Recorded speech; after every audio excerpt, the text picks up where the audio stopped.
In the aftermath of Donald Trump's disastrous debate against Vice President Kamala Harris, it would be malpractice of this channel not to check in with our favorite Fox News liberal commentator, Jessica Tarlov, who did have a chance to react to the debate and take something of a well-earned victory lap on a Fox News panel, and we have to talk about it. But before we do, if you end up liking this video and you want to support the channel, please be sure to hit the like, subscribe, and alert bells before you go. All right, friends, we have several clips to talk about in this video. Jessica Tarlov, unfortunately, was not on the 5 in the day, I think 2 days after Donald Trump's disastrous debate against the vice president, and she may not be on it tonight if they do the 5. However, she was on a Fox News panel hosted by Bret Baier and Dana Perino and Charles Payne and Jessica Tarlov. And so it was a more sober panel, although Charles Payne can be quite histrionic when it comes to his defense of Trump. Dana Perino, less so. Bret Baier, less so. But outside of Tarlov, all 3 of the other panelists clearly favor Trump. They're conservatives. They want Trump to win. And they all have to deal with the fact that Trump tanked it so spectacularly. And they also have to do it in the presence of their most formidable liberal commentator. So I want to play some of these clips in which Jessica unpacks Trump's defeat to her conservative co-hosts. And actually, to be fair to Dana Perino in particular, even Dana Perino gets in on the action and really tells Fox viewers that Trump failed spectacularly. So let's start with this first clip from Jessica Tarlov. Business. Okay, Jessica. I'm sure in Democratic circles there was a lot of happiness. Yep. But that New York Times piece does hit on something about undecided voters and whether this does really move the needle. Well, the debate was not for me. I know how I'm voting. Right. It's for the tens of thousands of people across 6 or 7 states, 48% of whom said they want to know more about Kamala Harris. And I think that she was successful in that. And the Times piece, it goes on to talk about this a bit. And in the 538 podcast, they were talking about it in the daily podcast as well, that there were a number of focus groups. Like the Washington Post had one, 24 people in it, 22 said that Kamala Harris won. The CNN undecided voter focus group, a similar result. She did everything that she needed to do or that it was possible to do in that one evening in 90 minutes. First and foremost, looking presidential, which was noted in a lot of the commentary about it, making it clear that this is someone who you have known as a president, but he is no longer presidential at all. And I just wanted to point out, because it was in the intro shot there, so Blueprint, which is Reid Hoffman's polling outfit, has tested all of the messaging from last night, the things that Kamala said. The number one best testing message was, "I am not Joe Biden." Mm-hmm. So she did manage to get that one out there. Yeah. So again, pretty sober from Jessica Tarlov. She's nowhere near as smug as she quite frankly could be, should be. She's usually not, but she has every right, especially with what she has to put up with on that network, indulging in or tolerating, I should say, the heckling and the bad faith from her MAGA co-hosts. And it's a rare circumstance indeed that Fox ever puts her in a one-on-one situation against a Trump supporter. She's usually outnumbered 3-1. And given the calamitous performance of Donald Trump, she would be well within her rights to be nudging Charles Payne or Dana Perino and saying, "Hey, what about your boy failing spectacularly?" That's what Jesse Waters and Jeanine Pirro and Greg Gutfeld would do, but she's much classier still. She says, "Listen, Donald Trump can cope all he wants, and I understand that this may not have moved the needle for some, but for many it did. And those who have been consistently polled, be it by the Washington Post, be it by CNN, be it by, quite frankly, even Fox. Fox had a focus group of undecided voters, and the vast majority, more than 2 times the number, said that the vice president won that debate. That is a meaningful, decisive blow against Donald Trump." I want to play this other clip here, and it's actually from Dana Perino, also on this panel, because, again, Perino, she's a conservative Republican. She actually was President Bush's press secretary before she went to Fox News. So she was basically right-wing Jen Psaki.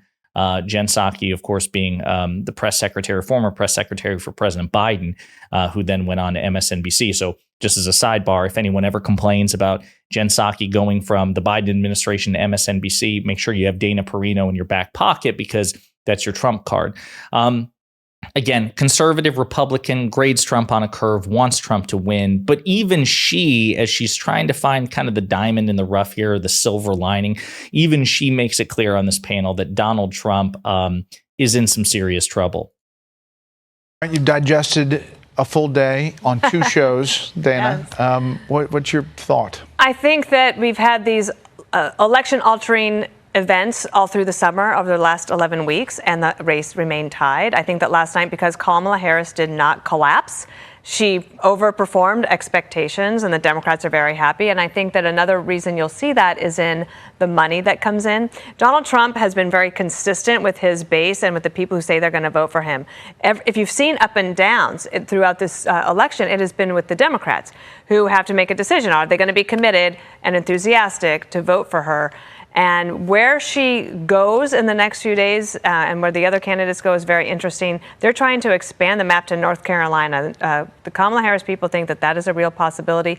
And pay attention to the Senate Republicans who really want to make sure that they not just get back the majority, but they have enough cushion.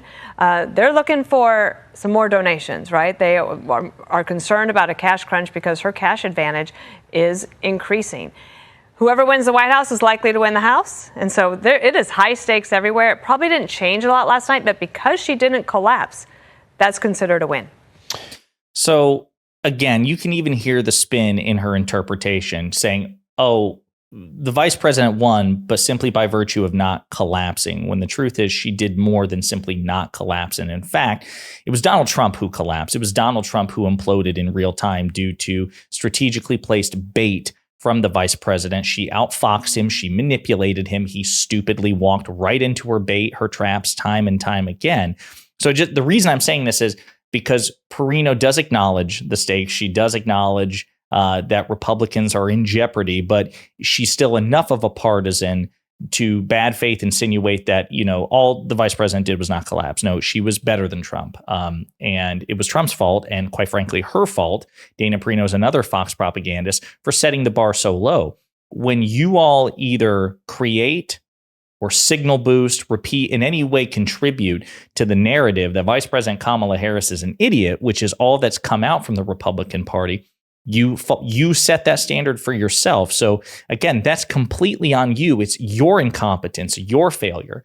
Before I play this other clip of Jessica Tarlov and kind of round it out with her, I do want to say Dana Perino is showing anxiety about not just the presidential election, which is obviously the highest profile office, the most important office by far, but the down ballot races are also in aggregate vitally important as well. And this is something that I talk about here at Pondering Politics, which is it's not enough.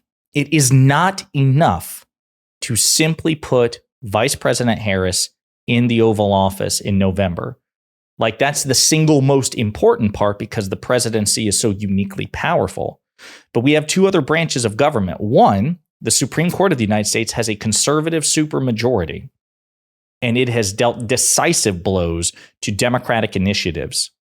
In order to deal with that, or in order to pass any legislation, really at all, meaningful legislation, we also have to get Congress, both branches, the House and the Senate.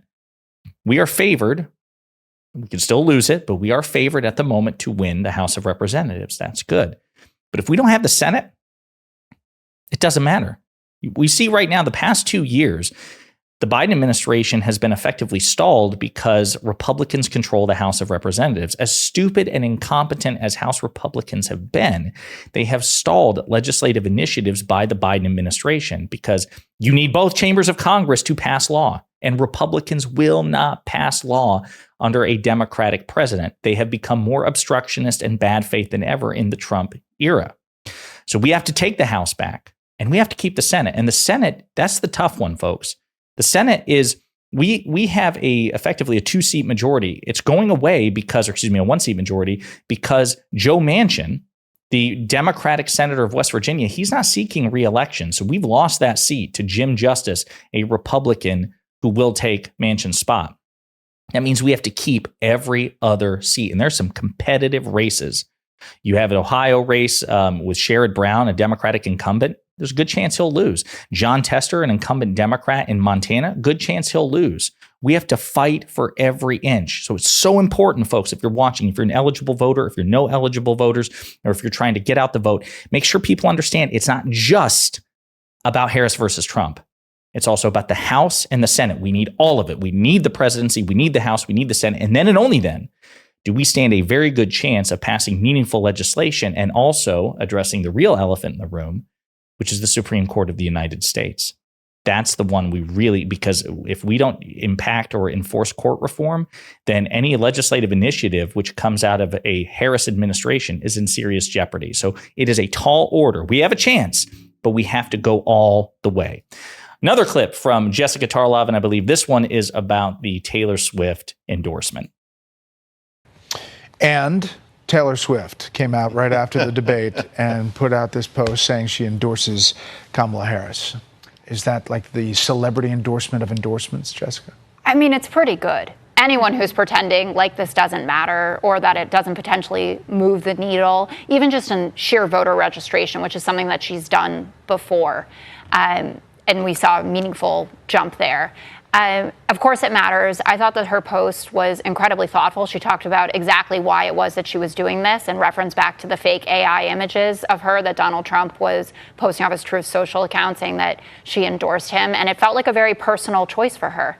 And the contrast between the Taylor Swift of 2018, when she's going back and forth with her parents, like, should I get involved? What should I say about a Marsha Blackburn race?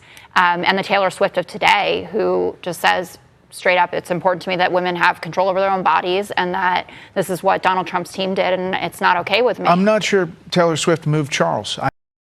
Of course not. Charles Payne, strident MAGA Republican. There's no doubt about it. And we're actually going to see the tail end of a clip of him and Dana Perino. That's the one we're really going to close on. But yeah, the Taylor Swift endorsement, we've talked quite a bit about it because it is important and it is potentially outcome determinative. There's no question.